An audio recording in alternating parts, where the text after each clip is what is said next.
ইরানকে ডিস্টার্ব করলে পুরো পৃথিবীর অর্থনীতিতে পরে বড় ধরনের একটা ঝাঁকুনি আসবে।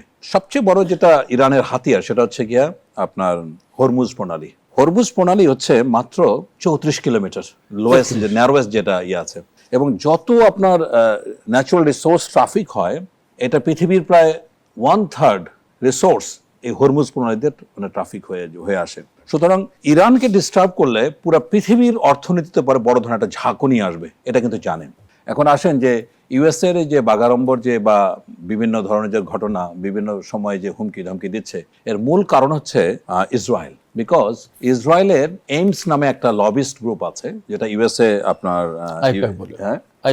আইপ্যাক রাইট, যেখানে আপনার রাইট আইপ্যাক একটা এমন একটা লবিস্ট জিউস গ্রুপ যে এটার কারণে ইউএস এর all politicians, even presidential election, capital হিলে গিয়ে সমস্ত সেনেটর, সমস্ত হাউস অফ রিপ্রেজেন্টেটিভ যারা মেম্বার থাকেন, তারা গিয়ে রোল কল করে বাইবেলের উপর শপথ নেয় তারা কোনো অবস্থাতে ইসরায়েলের স্বার্থের বিরুদ্ধে যাবে না। সো এরকম একটা জায়গায় যদি জিউস মানে ক্যাপিটাল ইউএস ইয়ার থেকে তুলে নিয়ে আসা হয়, তাহলে কিন্তু বড় একটা ধস নামবে। সো এই কারণে এইসবের কারণে আপনার কোনো সময় ইউএসএ ইসরায়েলের ইন্টারেস্টের বিরুদ্ধে যেতে পারে না।